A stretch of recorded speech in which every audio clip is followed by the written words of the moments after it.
राधा स्वामी दाता दयाल की दया, राधा स्वामी सहाय, राधा स्वामी। यह पुस्तक है अनमोल चरित्र और इसमें परम संत हजूर ताराचंद जी महाराज का जीवन चरित्र वृतांत है। अभी तक हमने इस पुस्तक के 394 पेज आप लोगों तक पहुंचा दिए हैं और आज हम पढ़ने जा रहे हैं पेज नंबर 395 से। So let's start. जैसा कि आप सभी जानते हैं कि हमने पिछली वीडियो में महाराज जी के चमत्कारों के बारे में बात की थी और आगे भी हम और चमत्कार बता रहे हैं। शराब की बोतल पर हुजूर का स्वरूप। हुजूर महाराज जी के अद्वितीय चमत्कार की एक घटना इस प्रकार घटित हुई। उच्च घराने में वधू बनकर आई एक सुसंस्कारित बहन ने प्रयत्न करके नाम की बख्शीश प्राप्त कर ली, परंतु इस बहन को धन दौलत के नशे के साथ पियक्कड़ पति भी मिल गया। पीहर और ससुराल के परिवारों में पाया गया यह संस्कारों का अंतर उसे अति व्यथित कर देता था, परंतु यह उसे विश्वास था कि जिस दिन भी हुजूर महाराज जी इस घर की चौखट के अंदर प्रवेश कर जाएंगे, पति देव की शराब से मुक्ति उसी दिन हो जाएगी, क्योंकि अनेकों सत्संगी भाई बहनों से हुजूर की इस संबंध में बहुत सी घटनाएं सुनने को मिलती रहती थी। इसके लिए मन ही मन तो हुजूर से विनती और प्रार्थना वह करती रहती थी, परंतु शराबी पति के कारण वह हुजूर महाराज जी को घर पर निमंत्रण देने का साहस नहीं बटोर पा रही थी। उस बहन ने दुख में एक दिन हुजूर से प्रत्यक्ष विनती की, जिसे तुरंत स्वीकार कर लिया गया। निश्चित दिवस न केवल चरण रखे गए, अपितु सत्संग भी बख्श दिया गया। सत्संग के उपरांत रुंधे गले से पति की शराब छुड़वाने का निवेदन भी हुजूर ने स्वीकार कर लिया और उसके पति को बुलाकर कहा, फूफा, मैं तेरी शराब तो नहीं छुड़वाऊंगा, परंतु लोक लाज के वास्ते एक प्रण अवश्य करवाऊंगा कि जब तक मैं तुझे दिखाई देता रहूं तब तक आप शराब नहीं पियोगे। कुबुद्धि और चंचल मन ने उसे समझ दी कि महाराज जी ज्यादा से ज्यादा घंटा आधे घंटा यहाँ रुकेंगे, इतनी देर तक मैं शराब नहीं पीऊंगा, परंतु उसके बाद न तो मुझे महाराज जी दिखाई देंगे और न ही शराब पीने पर कोई पाबंदी होगी। इसलिए तत्काल वचन दे दिया, परंतु कर्ता के कर्ता ने चालाकी को तह तक जान लिया था और उसको पक्का करने के लिए कहा, अपने प्रण पर अटल रहना, अपने वचन को तोड़ मत देना। हुजूर ने अंदर ही अंदर मुस्कुराते हुए अपने सामने उससे कहलवा लिया, जब तक आप मुझे सामने दिखाई दोगे तब तक मैं शराब बिल्कुल नहीं पीऊंगा। हुजूर महाराज प्रस्थान कर गए और सायंकाल होते ही उसने अपनी मंडली के बीच स्थान ग्रहण किया। शराब की बोतल गिलासों में उड़ेली जाने लगी। उस सज्जन द्वारा शराब से परिपूर्ण गिलास जब होठों के करीब लाया गया और उस पर साक्षात हुजूर महाराज जी का स्वरूप उसको दिखाई दिया, तो तत्काल ही हुजूर को दिया हुआ उसे अपना प्रण भी याद आ गया और साथियों को कहा, भाई मैं गिलास में नहीं, आज बोतल में ही पीऊंगा। परंतु अब और भी भारी चमत्कार हुआ।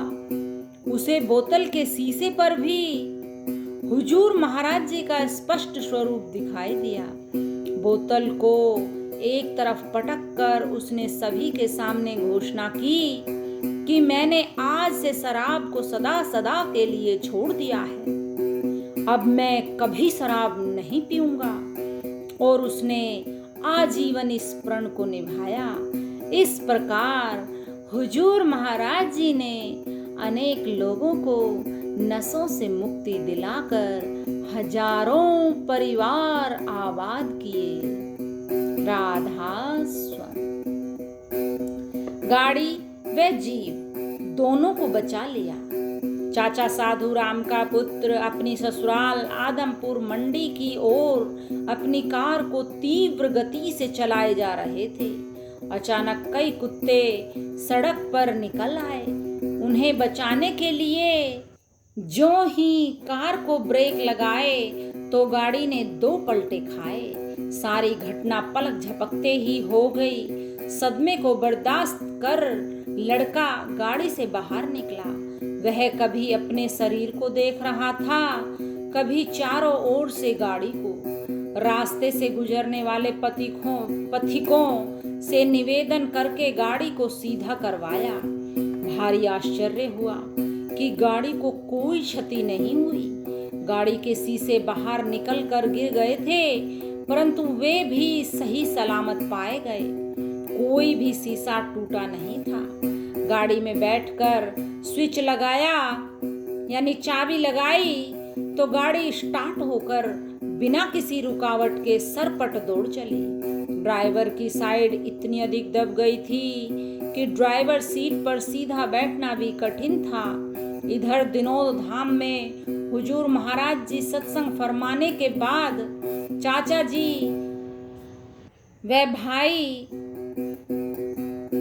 रतिराम जी के साथ ऊपर हुजूर के आवास पर जाकर बैठे ही थे कि हुजूर महाराज जी ने अपने कुर्ते को हटाकर शरीर पर आए नीले व लाल निशान चाचा साधुराम जी को दिखलाकर कहा, लो देख लो अपने बेटे की करतूत। 2 बार पलटती हुई गाड़ी और उसको बचाने की कोशिश में मेरे इस शरीर की यह हालत हुई है। अधिक ब्यौरा तो शरीर स्वयं दे रहा था। बाद में चाचा जी ने लड़के को हुजूर महाराज जी द्वारा बताई गई घटना सुनाई और दिनोद जाकर हुजूर महाराज जी के दर्शनों के लिए प्रेरित किया। तब हुजूर ने उसको प्रेम पूर्वक धमकाया कि भविष्य में इतनी तेज गाड़ी कभी न चलाना। आज से ही गाड़ी पर चालक रखो। उसने क्षमा मांगकर गलती को न दोहराने का वचन दिया। राधा स्वामी। स्वामी बाग में समाधि पर नमन। एक बार हुजूर महाराज जी हवलदार धन सिंह और बलवीर सिंह यादव के साथ सुपर फास्ट रेलगाड़ी में सफर करते हुए बंबई से दिल्ली लौट रहे थे। गाड़ी आगरा कैंट स्टेशन से चल चुकी थी।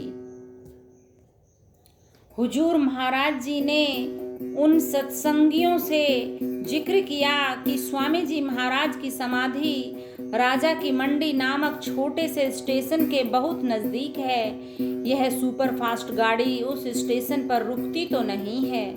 हो सकता है स्वामी जी महाराज को हमारी बंदगी लेनी आज मंजूर हो, फिर तो गाड़ी राजा की मंडी स्टेशन पर रुक जाएगी। तुम थोड़ा होशियार रहना ताकि वहां उतर सकें। यह सब बातें तो लीलावश की जा रही थी। हुजूर महाराज जी ने समाधि पर माथा टिकाने की इच्छा जो बना ली थी, उसी के अनुरूप बातों में गाड़ी को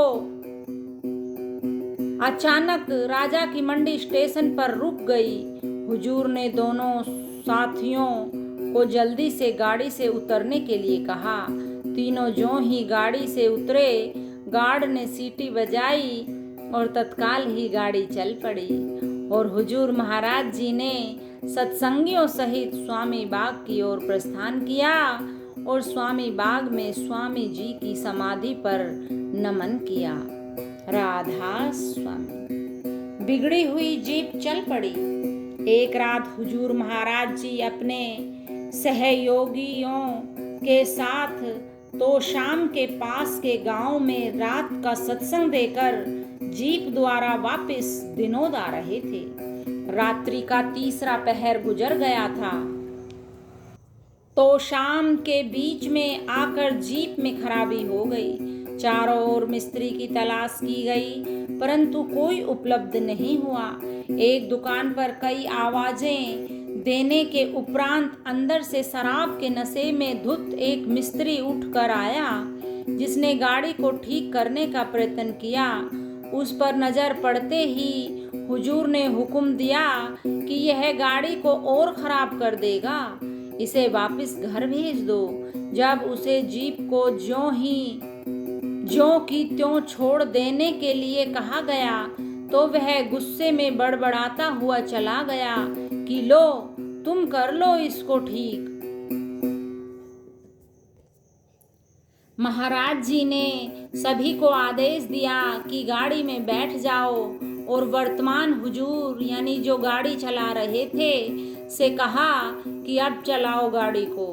ज्यों ही उन्होंने जीप में चाबी लगाकर इसे स्टार्ट किया तो वह चल पड़ी और दिनोद आश्रम में आकर ही रुकी। महाराज जी ने कहा, अब विश्राम करो, दिन निकलने पर इसे मिस्त्री के पास ले जाकर ठीक करवा लेना। हाल हुजूर ने विश्राम करने की अपेक्षा गाड़ी को उसी समय मिस्त्री के पास ले जाने के लिए स्टार्ट करने की कोशिश की ताकि जीप को बड़े हुजूर के कहीं चलने के हुक्म होने से पहले ही गाड़ी को तैयार करवा लें, परंतु उनकी कोशिशें सफल नहीं हुई। थक हार कर उन्हें विश्राम करना ही पड़ा और दिन में इस जीप को दूसरे वाहन से जोड़ करके मिस्त्री के पास ले गए, तब गाड़ी ठीक होकर आई। राधा स्वामी। जमीन का सौदा। वर्ष 1994 ईस्वी के ज्येष्ठ मास में हुजूर महाराज जी विदेश जाने की तैयारी में थे।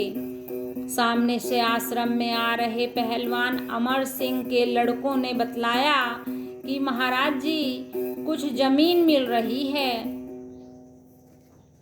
इस खरीद के लिए आपका हुक्म लेने के लिए उपस्थित हुए हैं। हुजूर महाराज जी ने फरमाया कि इस जमीन को किसी भी हालत में छोड़ना नहीं है। पहलवान साहब ने कहा, हुजूर जैसा आप कहते हैं वैसा ही होगा। लड़के वापस गांव चले गए। उन्होंने बयाना राशि देकर रजिस्ट्री करवाने के लिए 1 माह का समय ले लिया। इसी बीच जमीन के सौदे का कुछ अधिक पैसे देने वालों को पता चल गया। उन्होंने भूस्वामी को लोभ में फंसाने का प्रयत्न करते हुए बयाना दुगना करके वापस देने और 4 लाख रुपए और अधिक देने की बात की। लोभग्रस्त व्यक्ति ने अपने वचन से मुकरते हुए रजिस्ट्री तुरंत करवाने अथवा बयाना वापस लेने के लिए दबाव डालना शुरू कर दिया। इस प्रकार तुरंत ही बड़ी रकम का प्रबंध उनके लड़के श्री भगवान को गांव में ही करना पड़ा। यद्यपि यह बातचीत तथा रजिस्ट्री की तिथि गुप्त रखी गई थी, फिर भी गांव के सभी पैसे वाले मिलकर पहलवान साहब के लड़कों और जमीन के मालिक के पीछे पीछे तहसील कार्यालय जा पहुंचे। इससे पूर्व की भूस्वामी से सौदा बिगाड़ने के लिए वे कोई बात कर पाते, उन्हें हुजूर महाराज जी स्वयं कैश के एक बड़े थैले के साथ तहसील में एक तरफ साक्षात खड़े दिखाई दिए। सभी ने आपस में चुपचाप बातें की। अब यहाँ बेइज्जती करवाना ठीक नहीं है। इन महाराज जी के पास पैसों की कोई कमी नहीं है। इनके सामने पैसे का लोभ देकर रजिस्ट्री रोक पाना और यह जमीन खरीदना संभव ही नहीं है। और वे चुपके से वहां से खिसक गए। इस प्रकार हुजूर महाराज जी ने अपनी इच्छा परवान चढ़ाई।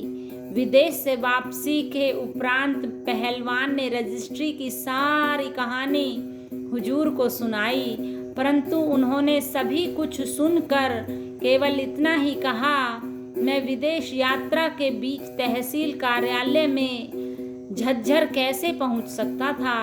और फिर कैसे वापस चला जाता? मैं तो कनाडा में ही था। राधा स्वामी, तुझे दोहिता हो जाएगा।